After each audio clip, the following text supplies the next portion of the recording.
2, 1. Adelante, maestro.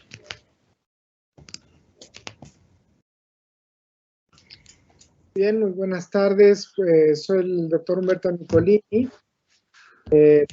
Trabajo en el Laboratorio de Neurociencias, Adicciones y Enfermedades Neurodegenerativas del Instituto Nacional de Medicina Genómica. Y pues agradezco mucho a los organizadores del evento por su invitación. Y bueno, pues hablaremos un poco sobre pues las investigaciones que estamos haciendo en esta parte pues tratar de encontrar como las bases moleculares de la conducta suicida. La conducta suicida, pues como todos ustedes saben, es una variedad o todo un espectro de diferentes acciones que van desde la ideación, las autolesiones, la violencia autoinfligida, el intento y finalmente el suicidio consumado. Y pues toda esta serie de actos y de acciones pues han sido motivo de innumerables investigaciones y de pues tratar de descubrir desde el punto de vista de las neurociencias el conocer qué es lo que está llevando a esto. Cabe mencionar de que de muchas de los fenotipos conductuales o de los modelos de conducta, este es de los pocos en donde no hay un buen modelo animal de conducta que se ha podido implementar a nivel de laboratorio, y entonces pues esto pareciera ser como pues de estos aspectos muy únicos al ser humano. Pues las estadísticas son muy conocidas de la gran cantidad de actos que se dan, cada 40 segundos hay un suicidio, un intento cada 3 segundos. En México la prevalencia de intentos es 3.8 y 6.6 por 100,000 habitantes, más o menos los últimos registros en el INEGI es alrededor de 5,700 suicidios por año, y pues definitivamente pues esto es parte de lo que pone a este fenotipo definitivamente o esta conducta como un problema grave de salud pública. Como les decía, México pues es uno de los sitios intermedios en frecuencia de la conducta suicida. Afortunadamente no es de los sitios más graves, donde hay algunos lugares de más de 15 por 100,000 habitantes, y México en ese sentido de 6 por 100,000, bueno, pues no es tan fuerte. En parte de las investigaciones que hemos venido haciendo, en el año 2014 y 15, estudiamos todas las muertes por suicidio que se dieron en el Instituto de Ciencias Forenses en la Ciudad de México, y fueron alrededor de 1,000 personas, la gran mayoría varones. Muchos pudimos documentar mediante autopsia psiquiátrica y psicológica la presencia de psicopatología. El arma, o digamos el método suicida más frecuente fue el ahorcamiento, y casi la mitad dieron positivo para alguna sustancia psicoactiva en el momento de la muerte, determinado por técnicas bioquímicas realizadas ahí en el Instituto de Ciencias Forenses, ¿no? Aquí, como ven, la variedad de los métodos, por mucho el ahorcamiento fue el más común, seguido por arma de fuego, envenenamientos y lanzarse de alturas, ¿no? El lugar de ocurrencia de la muerte fue en el hogar, también por mucho, fue el lugar más común. Y vamos a ver, hicimos un pequeño estudio. En el segundo lugar, digamos, de mayor ocurrencia fue en la Ciudad de México, fue el sistema de transporte colectivo, el metro, y tenemos algunos datos al respecto. La historia de intentos previos, que muchas veces en el estudio de la psicopatología se piensa que es un antecedente muy relevante, si bien tiene un cierto peso o un cierto riesgo, pues no fue lo más común, solo se dio en el 11% de los casos, en el 11% de los casos, y pues la gran mayoría no había habido intentos previos, ¿no? Y también, pues, esta parte del mensaje escrito, la nota escrita, ahora muchas veces se deja estas notas en redes sociales, ¿no? Que también a veces se piensa que es un gran diferenciador para saber si verdaderamente fue un suicidio o no, pues realmente tampoco es algo que se dé con mucha frecuencia. En el 15% de los casos se encontró evidencia de esto. En localización dentro de la Ciudad de México por delegación, bueno, aquí tanto por edad y por delegación, pues hay dos picos, uno entre los 20 y los 25 años, más para, como les decía, el sexo masculino, y otro después de los 70 años de edad, ¿no? Que son los dos picos también reportados en la literatura. Y a nivel de delegación, la que tuvo la mayor frecuencia fue la delegación Cuauhtémoc, tanto en varones como en mujeres, ¿no? Y esto pues fue algo que nos llamó la atención, que con mucho es donde hay la mayor ocurrencia dentro de la Ciudad de México. Cabe mencionar que, bueno, también es un sitio donde pues hay una alta densidad de sitios de oferta de alcohol, drogas, etcétera, ¿no?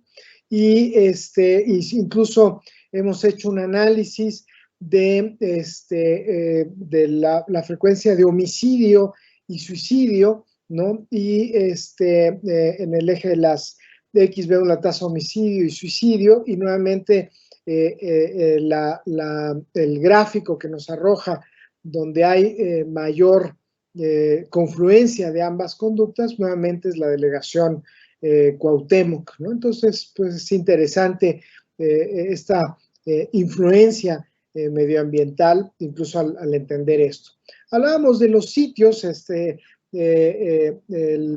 aparte del hogar, ¿no? Que es el número uno. El segundo sitio más representativo pues fue el transporte colectivo en el metro, ¿no? Fue el otro sitio. El tercero fueron puentes peatonales, y en el metro pues también una de las la estadística fue un tanto semejante, cerca del 20% había un mensaje póstumo.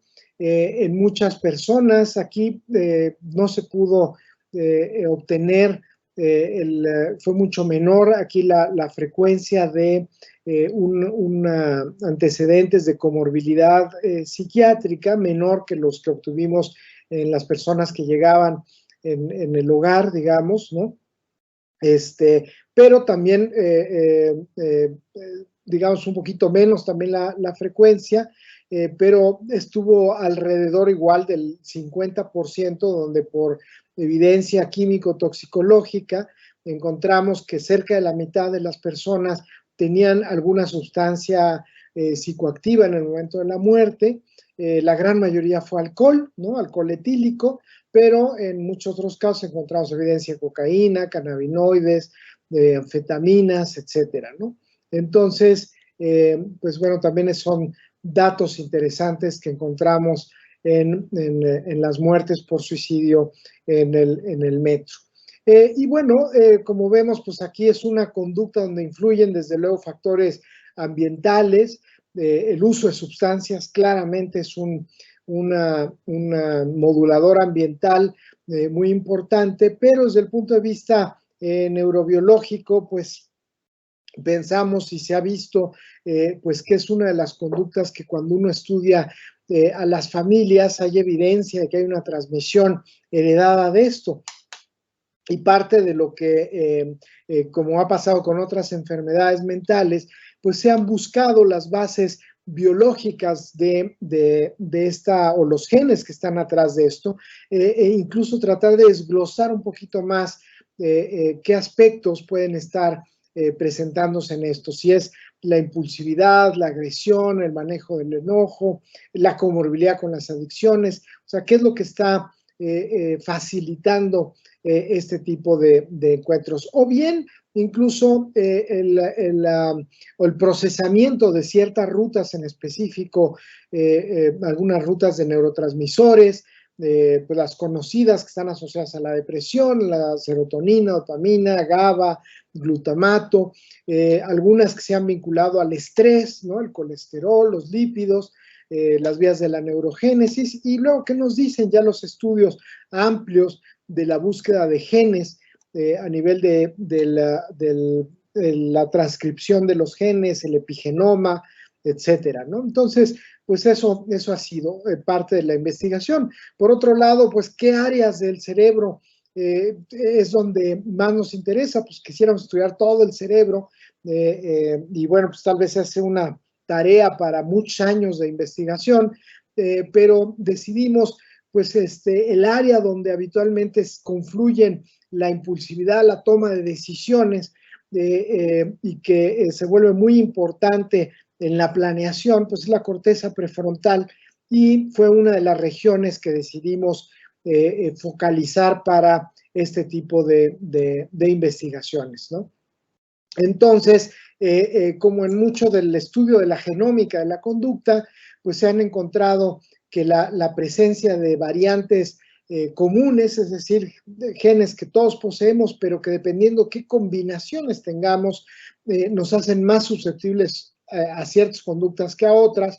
Luego hay variantes raras que la presencia de esas nos ponen en mucho más riesgo, pero son poco frecuentes en la combinación, y la interacción del medio ambiente, pues van a hacer que se determinen la formación de ciertos circuitos cerebrales que nos hacen funcionar de manera específica, y eso nos va se va a expresar con ciertas anomalías en el funcionamiento cognitivo, en la presencia de ciertos síntomas, incluso de alteraciones de la percepción, de la psicosis, variaciones del ánimo, o bien en el circuito de la regulación de la recompensa o del placer, y llevarnos a la integración de los diferentes síntomas, síndromes que conocemos en las clasificaciones de los trastornos mentales.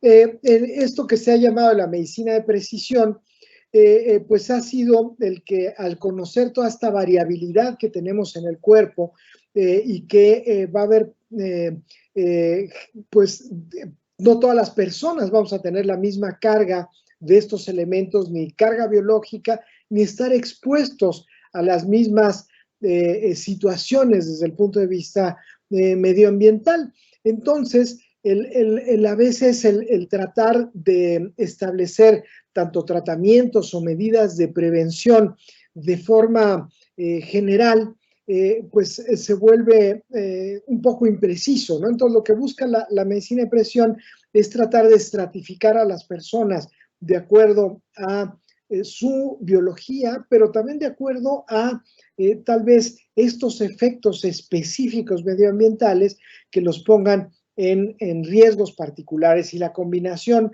de estos efectos medioambientales y biológicos, pues darnos una mayor precisión para el ejercicio de las acciones médicas pertinentes. En este sentido, desde el punto de vista ya de vías que se han estudiado, pues desde luego la serotonina ha sido uno de los puntos biológicos muy importantes. Ha habido muchísimos estudios que han implicado una gran cantidad de genes. Hay 15 receptores a serotonina, prácticamente con todos ellos se han hecho diferentes estudios para ver si hay alguno que confiere mayor o menor riesgo al suicidio. Muchos los hemos hecho en la población mexicana, aquí sobre todo con conducta con intento suicida, ¿no? Que ese ha sido uno de los fenotipos más estudiados, y que sabemos que varios de los receptores a serotonina han sido implicados, de las rutas que tienen que ver las catecolaminas, la adrenalina, la dopamina, al igual que la serotonina, donde tenemos a la triptofano hidroxilasa, a la catecol ortometiltransferasa, varias de estas rutas del metabolismo pues donde es el sitio de acción de la pues, neurobioquímica, digamos, de los medicamentos antidepresivos, pues se ha visto que también pueden participar como factores de riesgo pues en cognición y en la conducta suicida, y también se han estudiado ampliamente, también lo hemos estudiado muchísimo en la parte de intento suicida en nuestra población, y se han hecho numerosos incluso metaanálisis, ¿no? Han surgido otras variantes que también se han puesto de relevancia, como el factor neurotrófico asociado al cerebro, lo cual tiene implicaciones del neurodesarrollo, genes que tienen que ver con la comunicación neuronal, el sistema del óxido nítrico, genes que tienen que ver con receptores a dopamina o receptores a canales de calcio, de sodio, de potasio. O sea, han sido innumerables las vías bioquímicas que se han tratado de estudiar y que pues tenemos muchas señales por ahí que pueden estar, que nos señala, bueno, que nos apuntan a que hay una base genética muy heterogénea, o sea, hay muchas formas de obtener como riesgos para la conducta suicida aquí en la parte del intento, ¿no? Incluso el cómo compilar toda esa información, pues han surgido estas tecnologías que son los chips, ¿no? Así como en los celulares que nos permiten tener una gran cantidad de información y manejo de información de forma eficiente. De igual manera, en estos chips de ADN podemos hacer el tamizaje, el estudio de una gran cantidad de genes de forma rápida en las personas. Por ejemplo, este chip diseñado específicamente para el estudio del sistema nervioso, que se llama Psych Chip, ¿no? Para el estudio de la conducta, contiene cerca de 500,000 variantes genéticas, genes de dopamina, serotonina, glutamato, diferentes neurotransmisores, el colesterol, lipoproteínas, sistema inmune, en fin, que se han visto que son relevantes y están contenidas en esto, y ya nos permite poder estimar como cargas genéticas, ya usando números más grandes por individuo, y bueno, esto también ha permitido hacer estudios masivos de información genética, también de forma más epidemiológica, digamos, ¿no? Y esto nos ha hecho empezar a hacer los primeros estudios de mapeo, por ejemplo, de mapeos del genoma amplio, que se les han llamado en inglés Genome-Wide Association, o sea, mapeos de tamizaje entero del genoma, por ejemplo, el intento suicida en sujetos mexicanos. Se han hecho también muchos estudios a nivel internacional. Varían un poco las frecuencias de acuerdo a la ancestría, los datos que encontramos aquí, los que se encuentran en otros lados del mundo, ¿no? Y están dando diferentes señales en muchos sitios del genoma que pueden empezar a constituir este peso genético aquí para la conducta del intento, y luego ver qué hacen estos genes, ¿no? Entonces, por ejemplo, de los que se han podido identificar, muchos tienen que ver con la forma en cómo las neuronas se mandan señales entre ellos. Algunos tienen que ver con genes que tienen que ver con la adicción, como genes que se han postulado para la adicción a anfetaminas, genes que tienen que ver con los vínculos afectivos, como los receptores de la vía de la oxitocina, que se ha visto que son tan relevantes en la parte de la interacción social, genes que tienen que ver con la parte de la vivencia, el placer, como el circuito de la morfina. Desde luego, la ruta de genes que regulan la vida circadiana, ¿no? Y que todos estos genes se han vinculado con el trastorno bipolar, con el metabolismo del azúcar, de la diabetes. O sea, hay mucho traslape con enfermedades metabólicas, entonces, que han dado señales positivas en la conducta suicida, ¿no? Genes del cortisol, o sea, el cortisol, pues, que es la hormona del estrés, ¿no? Y los receptores al cortisol. También ha habido una gran cantidad de estudios, este metaanálisis que hicimos hace algunos años, en donde encontramos que había una señal positiva de una gran cantidad de estudios donde se encuentra esta hipercortisolemia en la conducta suicida, y pues es lógico asumirlo, como en muchas conductas graves, digamos, pues el nivel de estrés es muy alto y el cortisol es un producto de esto, ¿no? Pero el encontrarlo acá, pues bueno, sigue pues señalando a esta vía del estrés como algo muy relevante en la conducta suicida, como un detonador muy importante. Y que el cortisol, a su vez, pues se ha vinculado muchísimo con toda la parte del sistema inmune, con la neuroinflamación, y que esto puede detonar cambios crónicos en diferentes moléculas que actúan en el sistema inmune. Incluso hoy día esto se ha empezado a ver muy reflejado, y es una de las líneas que estamos persiguiendo, incluso en todo este nuevo genoma que coexiste en nosotros, que es la llamada microbiota, ¿no? Que son todos los microorganismos que de alguna manera están mediados por el sistema inmune y que tenemos en nuestro sistema digestivo, pero que nos puede dar una visión de cómo está el sistema inmune mediado por el estrés y la inflamación, ¿no? Y que, bueno, desde luego las rutas del colesterol pueden influir también en esto. Entonces, como ven, son muchas metodologías en el campo de la genómica, que se le ha llamado pues todas las técnicas ómicas, ¿no? Donde tenemos genotipificación, transcriptómica, epigenómica, secuenciación, la secuenciación con los microRNAs, el exoma completo,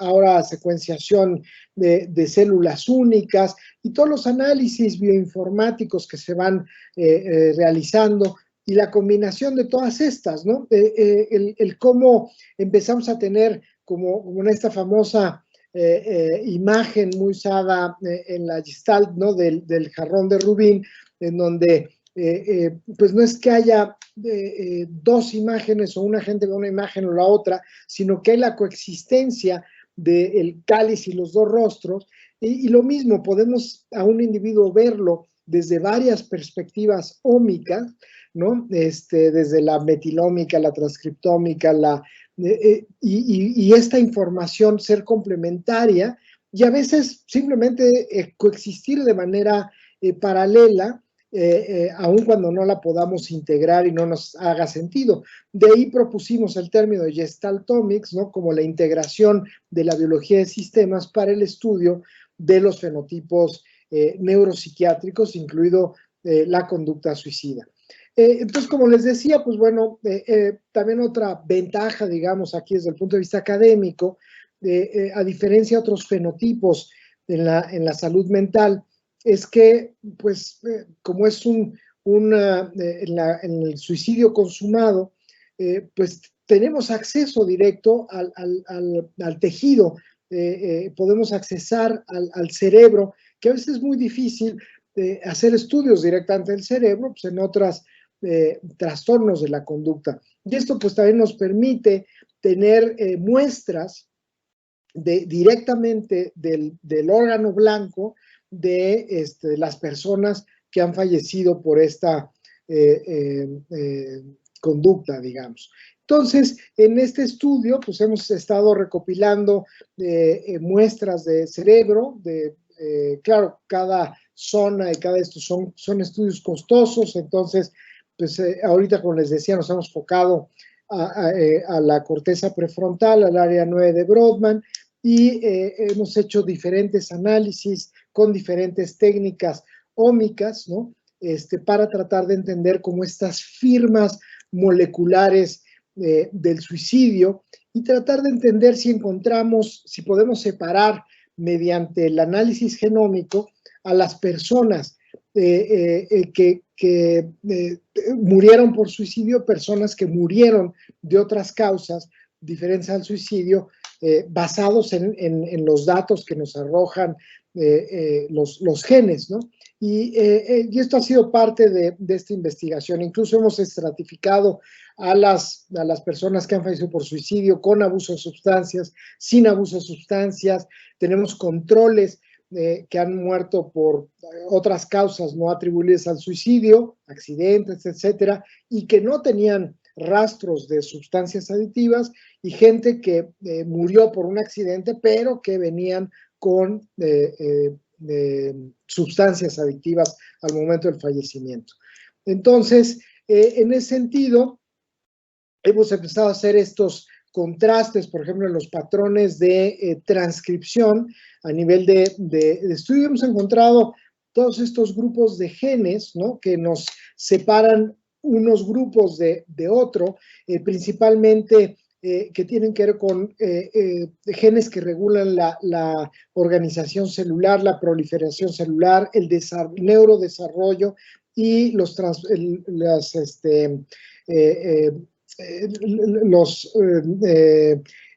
digamos, los iones en la membrana neuronal. Luego, por otro lado, estos cambios del medio ambiente que se han visto que pueden influir el encendido y el apagado de los genes, ¿no? Sabemos que el ADN lee al medio ambiente a través de que, por ejemplo, los contaminantes ambientales, las radiaciones químicas, las infecciones, ¿no?, como ahora estamos viendo la época del COVID, los nutrientes, los alergenos y el estrés, ¿no? Las vivencias traumáticas, que ha sido, yo creo que lo más notable que hemos visto en esta área de la biología molecular, puede hacer que los genes se queden silenciados, y hay un mecanismo biológico, el más conocido es la metilación del ADN o de las histonas, son las proteínas que se pegan al ADN. Por cualquiera de estos mecanismos, de repente hace que los genes se apaguen o se puedan reencender en su expresión. O sea, no cambian la secuencia, pero cambian el funcionamiento de los genes. Y entonces diferentes agentes pueden activar un gen y que empiece a causar un cáncer, o un gen que empieza a dar mucho mayor presencia de cortisol y entonces generar más estrés, y un factor medioambiental apagarlo y evitar que se dé esta expresión. Y entonces igual hay chips de ADN que nos permiten identificar todas las zonas del genoma de que están prendidas o apagadas en el momento de la muerte, ¿no? Por ejemplo, en el caso del suicidio, y entonces hacer un patrón de metilación de cómo estaban esos patrones. Y hemos encontrado diferencias también en los patrones de metilación, de cuántos genes estaban prendidos o apagados entre las personas que han muerto por suicidio de las que han muerto por otras causas. Y nos dan otra gran variedad de señales, ¿no? Aquí señales que tienen que ver también con la organización celular, pero otra serie de genes diferentes, ¿no? En canales, por ejemplo, de calcio, en segundos mensajeros, en genes que tienen que ver con ciclos circádicos, otra serie de rutas diferentes que han sido los que se han visto diferencialmente metilados o silenciados, digamos, los genes en los pacientes con suicidio, ¿no? Y identificando incluso hasta por tejidos celulares, o sea, estos variantes no es igual en los astrocitos, neuronas, oligodendrocitos, células mielinizadas, microglía, el patrón de estos silenciamientos o no, que se han podido identificar en los cerebros, ¿no? Y entonces decidimos, bueno, ¿qué pasa si combinamos estas dos tecnologías de una y otra? Y tanto en los pacientes con intento y los pacientes que han fallecido, ¿no? Tratar de evaluar dónde están estas señales comunes, tanto a nivel de genotipos, o sea, en la gente que ha tenido intentos suicidas, la gente que ha muerto por suicidio, los patrones de transcripción, los patrones de metilación, es decir, toda esta pues gran base de datos molecular, ¿no? Y entonces hicimos esta diferenciación, por ejemplo, en lo que se ha llamado el índice de riesgo poligénico. Este índice de riesgo poligénico son la cantidad de genes comunes, o sea, la carga genética que pudiera atribuirse al suicidio. Y vimos que había gente que tenía alta carga y gente que tenían baja carga, ¿no?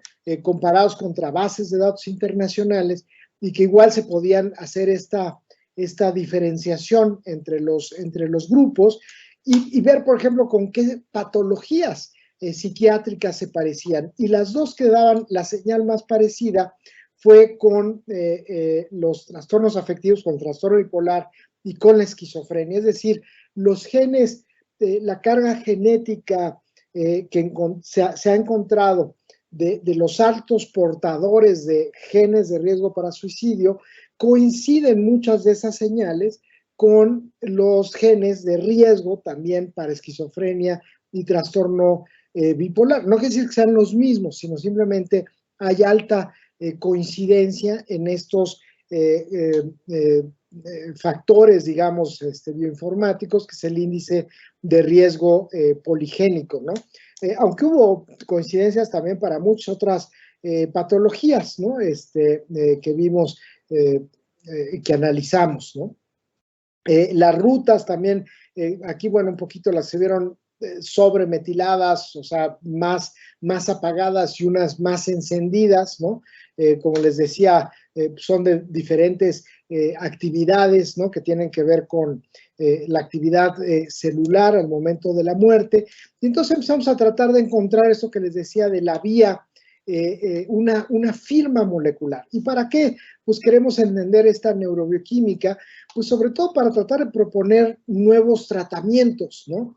En el suicidio. Entonces aquí lo que se nos ocurrió, bueno, fue con toda esta información de las rutas, dijimos, bueno, ¿qué medicamentos de estas rutas que hemos encontrado pudieran traslaparse en las acciones, pues que dar algún efecto benéfico, ¿no? Entonces, fue un análisis bioinformático en donde, basado en toda esta información que habíamos encontrado, buscamos cuáles genes, digamos, se traslapaban entre los resultados que habíamos obtenido en la desregulación de estos genes, ¿no? En estas que se llama ontología, y que probablemente nos pudieran estar arrojando no solo una firma molecular para el suicidio, sino también orientarnos a tener una serie de medicamentos, pues algunos a lo mejor conocidos o nuevos, ¿no? Para ofertar más en el suicidio. Nos salió toda esta lista de medicamentos basados en los genes que están sobreregulados o subregulados, ¿no?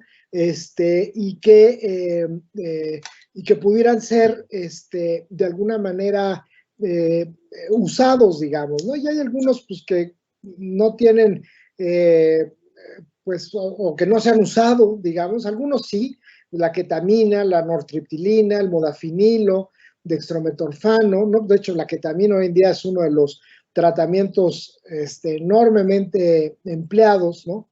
En las clínicas pues, con alta ideación suicida, digamos, ¿no?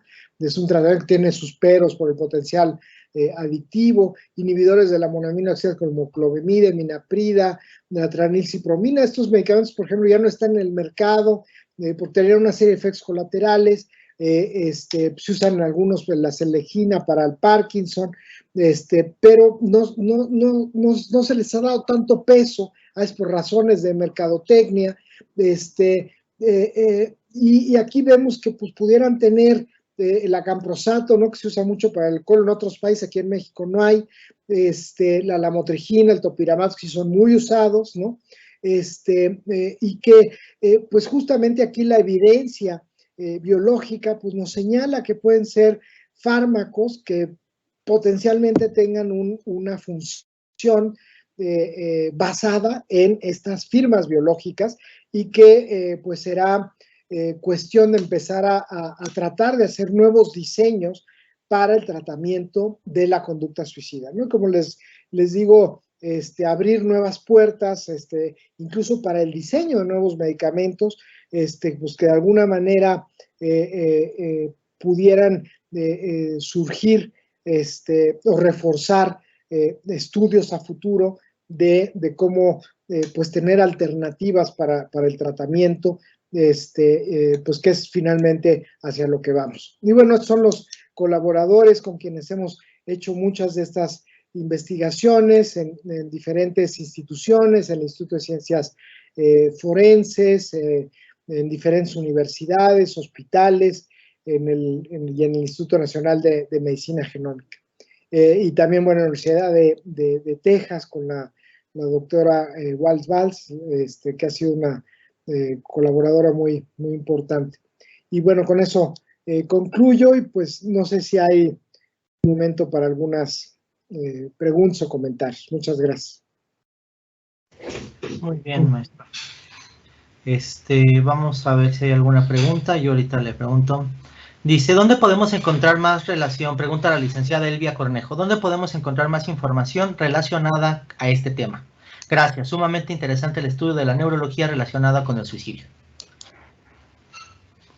Bueno, desde luego, toda esta información está publicada, entonces, con muchísimo gusto, si alguien necesita reimpresos de todos los trabajos, yo se los puedo facilitar. Entonces, si me contactan, con mucho gusto se los hago llegar. Perfecto. Menciona también, bueno, un anónimo, dice, buenas tardes, doctor, de acuerdo a sus investigaciones, ¿cuál diría que es el dato más importante que han encontrado o los datos que considera que son más importantes de difundir? Bueno, pues creo que uno es de que hay una diferencia, digamos, desde el punto de vista genómico entre las personas que han muerto por suicidio y los que no, ¿no? Entonces, que hoy día nos permite distinguirlos, ¿no? Y que esto hace cuestionar, yo creo que mucho, a veces cuando uno esta parte del libre albedrío nos trae una serie de secuelas, yo creo que hasta les diría desde el punto de vista neuroéticas, ¿no? En el sentido de decir, ¿qué tanto realmente cuando alguien toma esta decisión es una decisión completamente libre y soberana, ¿no? Cuando hay todo este riesgo y toda esta susceptibilidad, ¿no? Creo que esto es uno de los desenlaces importantes de las investigaciones. Claro, claro, desde el punto de vista de que si está predispuesto a esta conducta o realmente tiene influencias ambientales, ¿no? Así es. De hecho, sobre esa misma pregunta, Betsy Efigenia Cortés pregunta, ¿la persona que tiene conducta suicida se puede decir que es un paciente con problemas de salud mental? En un porcentaje importante vimos que así eran los resultados, pero no siempre, ¿no? Hay veces que, como les decía, no hay ni conducta suicida previa ni antecedentes de conducta de patología mental y se da un suicidio consumado, ¿no? Entonces, pero sin embargo, aún en estos casos encontramos que había estos resultados de esta firma molecular, ¿no? Entonces, aquí probablemente lo que necesitamos son mejores métodos para identificar tempranamente a estas personas en riesgo, ¿no? Y que hacer justamente esta medicina de precisión, de identificarlos a tiempo y poder hacer acciones preventivas, ¿no? Que sería como a futuro la idea. Claro, otras tecnologías ya son caras y todavía no son accesibles para hacer como un tamizaje poblacional, pero sería eventualmente hacia donde quisiéramos llegar. Perfecto. Aquí también lo felicitan mucho. María Rubí, excelente ponencia, muchas gracias. Alejandra del Carmen Zamudio Reyes de la CEP, qué interesante. También lo felicita, dice, excelente investigación, gracias. A partir de sus resultados, ¿cuál es el papel de los profesionales de la salud mental en la prevención del suicidio y qué camino de tratamiento tomar? Bueno, aquí el papel es fundamental. Creo que tenemos que hacer equipos multidisciplinarios para el abordaje de la conducta suicida. A veces creo que la minimizamos, ¿no? Como lo hacemos con muchas otras, ¿no? Era ingenuo pensar que porque alguien se mide y se pese va a controlar su problema de sobrepeso, ¿no? Igual aquí, con que alguien le diga, ay, pues traten de no pensar en quitarse la vida, se le va a quitar, ¿no? O sea, es ingenuo, es un fenotipo muy complejo, muy difícil y que hay que desarrollar programas realmente interdisciplinarios para abordarlos de una forma a largo plazo, continua y con muchos elementos de estudio para entenderlo y tratarlo correctamente. ¿Estaríamos hablando de un protocolo de atención multifactorial y multidisciplinario? Sí, correcto, correcto. Perfecto. Una pregunta rápida también dice, ¿el suicidio es aprendido en el sistema familiar? Yo creo que si bien puede haber algunas conductas aprendidas, y esto se ha visto con medios de comunicación, cada vez de que hay como la denuncia, digamos, o la publicidad, sobre todo de alguien famoso que comete un suicidio, sigue un pico de gente incluso que imita el método suicida, ¿no? Entonces, sí, desde luego hay un detonante aprendido medioambiental, pero no es el único factor. O sea, ese detonante se da en gente que ya tenía la susceptibilidad, ¿no? Tal vez el momento en el cual se toma la decisión, pues sí está muy impactado por estos factores ambientales. Incluso el manejo en medios, pues tiene que ser algo muy cauteloso. Claro, siempre es noticia que alguien famoso muere y muere por suicidio, y pues es muy difícil suprimir este tipo de información, pero esto a su vez es un inductor para gente vulnerable de cometer suicidio. Perfecto, sí, muy, muy interesante en esa parte, la influencia del ambiente en las personas que ya de por sí tienen una tendencia, ya pueda ser fenotípica o de otro tipo, ¿no? Dice, sus investigaciones, me imagino que es pregunta, sus investigaciones han estudiado la presencia de conducta suicida en familiares de aquellas personas que murieron o han intentado suicidarse, por ejemplo, en hermanos y o padres. Sí, digamos, es parte de lo que no solo nosotros, sino se ha hecho en muchos sitios del mundo y hay un patrón muy claro de una mayor frecuencia en familiares, digamos. La agregación familiar de la conducta suicida es muy, muy clara. Hay una, pues como les digo, una base genética muy, muy demostrada. Hay familias donde ha habido varios suicidios, lamentablemente, y claro, son familias de alto riesgo que hay que estar como muy, muy atentos a orientarlos y a poderlos ayudar. Claro, perfecto. Aquí me imagino que va en torno a esta siguiente pregunta, porque ya lo tocó, que dice, ¿el acto o concepto suicida podría ser heredado a un hijo o una hija? Desde luego, y es y a veces, bueno, pues es algo que los padres cargan con una enorme culpa, ¿no? Y pues bueno, como en todo lo que es la herencia biológica, pues es un poco el azar biológico, ¿no? Entonces creo que aquí es importante saber que esto se puede transmitir y que pues hay que tratar de conocerlo, saber con qué está lidiando uno y buscar la mejor forma de prevenirlo, de tratarlo y de pues tratar de superar. Perfecto, todavía tenemos un poquito de tiempo para otro par de preguntas. Dice, ¿cómo podemos indagar cuando entablamos una relación y conocer si hay antecedentes familiares debido a que puede ser genética la conducta suicida? Bueno, es una pregunta muy interesante, pero sí, esto es algo que a veces no es fácil porque pues hay mucho estigma en la salud mental y desde luego es una de las cuestiones que se oculta con mucha frecuencia, incluso cuando gente que llega al Instituto de Ciencias Forenses, y que bueno, claro, es un momento muy complicado para obtener información, pero aun cuando pues toda la evidencia forense es como contundente y no hay duda, ¿no? De que las personas les cuesta mucho trabajo enfrentar el hecho de que hubo un suicidio, ¿no? Es algo muy difícil de aceptar en la familia y la gente lo tiende a negar, ¿no? Hablan de esto como, no tuvo un infarto o murió porque fue un accidente, ¿no?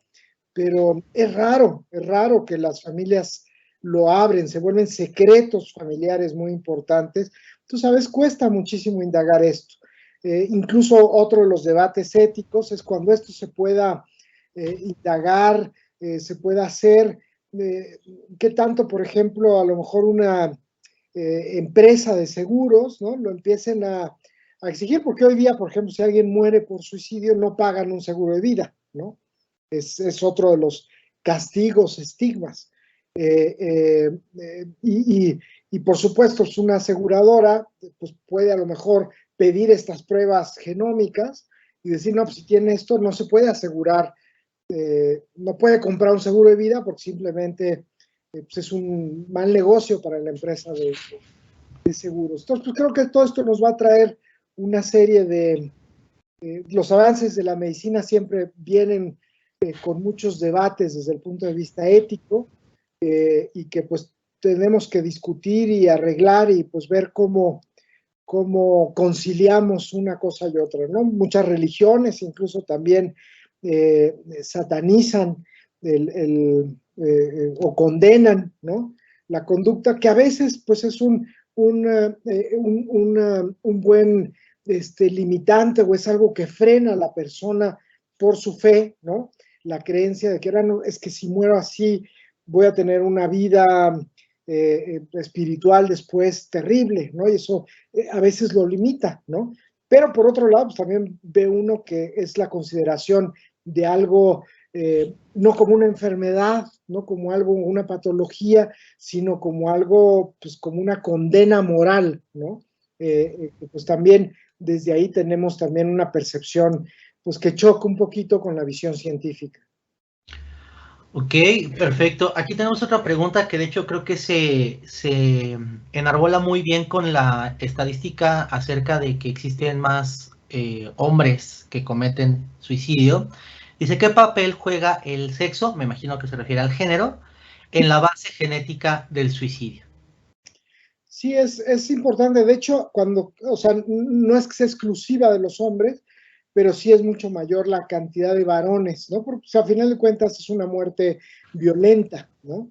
Y la violencia, como les digo, no es exclusiva del varón, pero es más frecuente. Y de hecho los genes que encontró la firma molecular, aunque hay genes en común en las mujeres que murieron por suicidio, hay otros que son diferentes, ¿no? Hay otras rutas que son diferentes entre varones y mujeres que han muerto por suicidio. Entonces, sí, es otra de pues, todos los aspectos que tenemos que seguir estudiando, aumentar la cantidad de datos, ¿no? Que necesitamos de entender el suicidio en la mujer, ¿no? Y bueno, entender todos esos aspectos de los riesgos entre unos y otros, ¿no? Incluso también se hila con la parte que se llama la muerte digna o el suicidio supervisado, ¿no? ¿Qué tanto entraría pues todos esos estudios cuando alguien por X o Y circunstancias solicita su muerte, digamos, ¿no? La parte que se llama eutanasia o muerte asistida, ¿no? Que también pues, es otro debate ético muy, muy importante en nuestra sociedad. Perfecto. Tenemos unas últimas dos preguntas. Permítame tantito. Pregunta, ¿es el área de biotecnología la que realiza este tipo de investigaciones? ¿Y existe actualmente apoyo para la investigación de prevención del suicidio a través de la genética? Bueno, como ven, nosotros hemos tenido la fortuna de contar con apoyos del CONACYT, apoyos directamente de la Secretaría de Salud, vía del Instituto Nacional de Medicina Genómica, digo, algunos con proyectos de colaboración internacional. Como siempre, pues, los apoyos, ojalá tuviéramos más apoyos si fueran mayores, ¿no? Pero tampoco podemos decir no ha habido apoyo, ¿no? Sí creo que hemos tenido apoyo en nuestro país de diferentes fuentes. Claro, deseamos que siga existiendo y se aumente este apoyo a la investigación, porque desde luego es un problema interesante y que hay que seguir pues contribuyendo a la parte del crecimiento científico en esta área. Perfecto. Y bueno, ya no tenemos preguntas, solamente me gustaría cerrar con, este es un simposio internacional. ¿Cómo usted considera que el fenómeno de las personas que cometen suicidio, de las personas que tienen esta conducta y esta tendencia o predisposición, como le pudiéramos mencionar, qué tanto pueda generarse en la cultura latinoamericana con respecto a otro tipo de culturas, ¿no? Dando un poco de contexto, aquellas culturas como Japón, Corea, que culturalmente sabemos tienen estas, son famosos, ¿no? Por esta tendencia, pero quizás por otras razones o no. Entonces, en Latinoamérica e Iberoamérica, ¿cuál cree que pueda ser esta tendencia desde la parte desde el punto de vista genético? Bueno, aquí son temas como muy complejos, ¿no? Como veíamos en el mapa de las prevalencias, Latinoamérica está un poquito como a la mitad baja. Se ha visto que curiosamente los países con mayor tasas de violencia, el suicidio baja, y los países donde hay como más paz social, ¿no? El suicidio está a la alza. No es una regla matemática, pero ha sido algo como que se ha visto, digamos, ¿no? Ya hay muchas excepciones y demás, ¿no? Pero, por ejemplo, países como los escandinavos, donde la tendencia es muy baja de violencia, tienen tasas de suicidio altas, pero sin embargo Estados Unidos tiene alta violencia y tiene alta tasa de suicidio, ¿no? Entonces, o sea, hay aspectos muy, muy diferentes. La otra es digamos, la coexistencia de adicciones, ¿no? La adicción y la acción suicida es algo que está muy, muy de la mano y es un problema creciente en nuestra sociedad, y desde luego esto va a estar justamente promoviendo que haya mayor conducta suicida. Y el estigma, la parte de salud mental, ¿no? Países, que eso va con la parte educativa, países que no tienen una apertura, no se rompe con el estigma educativo hacia hablar más de la salud mental, pues esto va a dificultar toda la labor de promoción, de prevención de la conducta suicida. Perfecto, pues ya no tenemos más que felicitaciones, doctor. Claudia Martínez Mondragón menciona excelente ponencia, felicidades al doctor Humberto Nicolini. A Lirio Castillo Rojas, excelente ponencia, muy interesante, gracias. También, bueno, un comentario anónimo, agradecida por sus aportaciones investigación. Entonces, pues a nombre de la Universidad La Salle en Nezahualcóyotl, de México Saludable y de la empresa Cleto Reyes, le agradezco mucho el tiempo que se tomó por estar aquí. Vamos a hacer una entrega simbólica virtual del reconocimiento del doctor. Vamos a dar un momento. Y bueno, pues en este esfuerzo tan grande que está haciendo diversas instituciones por estudiar, prevenir y disminuir en cierta manera este fenómeno. Aquí podemos ver el reconocimiento y lo leo para que así quede. Preven AC, cuidando y pensando en tu salud, y la Facultad de Psicología de la UNAM otorgan el presente reconocimiento a el doctor Humberto Nicolini Sánchez por su participación en la conferencia magistral Investigación, Acción, Desafíos en la Prevención del Suicidio, primer Congreso Internacional y segundo Simposio Nacional sobre la Prevención del Suicidio y Promoción de la Salud Mental en Niños, Niñas y Adolescentes, los días 25, 26 y 27 de agosto del 2021. Firman el doctor Marco Antonio Martínez García, presidente fundador de Preven AC, cuidando y pensando en tu salud, y la doctora María Elena Medina Mora y Casa, directora de la Facultad de Psicología de la UNAM. Agradeciendo también las facilidades a la Universidad La Salle Nezahualcóyotl por la organización de esta ponencia y de este congreso. Muchas gracias, doctor. Le brindamos un fuerte aplauso virtual a nombre de toda la comunidad del congreso y del simposio. Y pues no sé si guste cerrar con unas últimas palabras, ya sería eso para terminar. No, pues les agradezco mucho su atención y la participación a todos los asistentes. Muy amable, gracias. Perfecto, pues igual le agradecemos a todos los asistentes a esta ponencia, su tiempo, su disposición y sobre todo su participación en el chat. Los esperamos en la siguiente ponencia que está por iniciar a las 13:50 horas, titulada Prevención del suicidio desde la terapia dialéctica conductual. Así que nos vemos en la siguiente conferencia. Muchas gracias a todos y muy buen día.